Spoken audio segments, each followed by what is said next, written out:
Notre leçon consiste à connaître et reconnaître les expansions du nom.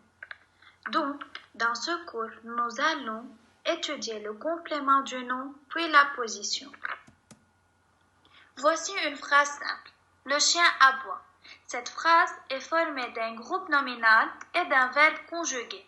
Le groupe nominal le chien est formé d'un déterminant le et d'un non-noyau chien. Pour grossir ou bien enrichir ce groupe nominal minimal, on peut ajouter un autre groupe de mots. Par exemple, le chien de ma voisine aboie. J'ai ajouté de ma voisine. De ma voisine est un groupe prépositionnel qui donne plus d'informations sur le non-noyau chien. Ce groupe prépositionnel ou bien ce groupe de mots introduits par une préposition, faites attention, préposition et non pas proposition, a pour fonction complément du nom. Le complément du nom sert à donner plus d'informations sur le nom noyau. Comment on doit faire l'accord du complément du nom? On va lire les exemples ensemble. Exemple 1. Un panier de cerises. Le complément du nom dans ce groupe nominal est de cerises. C'est un panier qui contient des cerises. Donc, le complément du nom doit être au pluriel. Exemple 2. La cérémonie du mariage. Le complément du nom dans ce groupe nominal est du mariage. C'est la cérémonie d'un mariage. Donc, le complément du nom doit être au singulier. On peut conclure que le complément du nom s'accorde en nombre selon le sens de la phrase.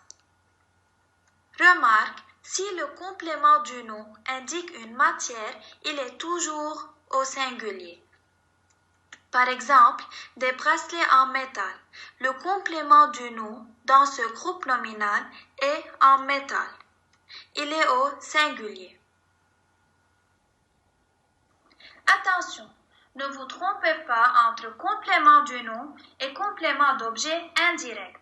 Le complément du nom fait partie du groupe nominal, tandis que le COI fait partie du groupe verbal. En plus, le complément du nom est un élément facultatif qui permet de donner, qui sert à donner plus d'informations. Donc, on peut l'enlever, le supprimer. Tandis que le COI est un élément essentiel dans la phrase, je ne peux pas le supprimer parce qu'il complète le sens de la phrase.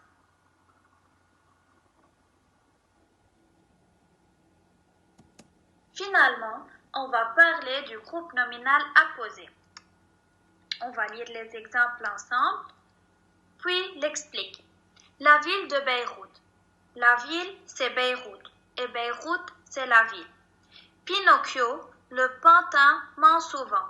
Pinocchio, c'est le pantin, et le pantin, c'est Pinocchio. Paf, le chien. Le chien, c'est Paf, et Paf, c'est le chien. Donc, il y a un rapport d'identité entre le groupe nominal et le nom qu'il complète. Donc, le groupe nominal apposé représente le même être ou la même chose que le nom qu'il complète.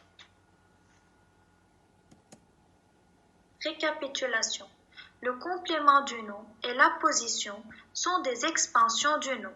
Le complément du nom sert à donner des informations supplémentaires sur le nom qu'il complète. Il est généralement placé après ce nom et introduit par une préposition. Faites attention, préposition et non pas proposition.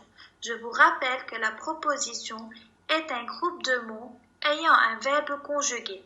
Je cite quelques prépositions à, de, en, pour, par, dans, avec.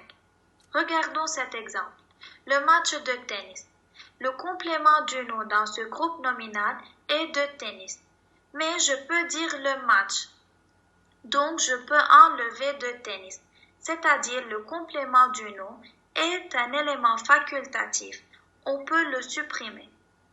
Ensuite, lorsqu'il y a un rapport d'identité entre le groupe nominal et le nom qu'il complète, on parle d'un groupe nominal apposé. L'apposition est souvent détachée du nom, soit par des virgules, soit elle se trouve en tête de la phrase, c'est-à-dire au début de la phrase. Par exemple, Flaubert, célèbre écrivain. Flaubert, c'est le célèbre écrivain. Et le célèbre écrivain, c'est Flaubert.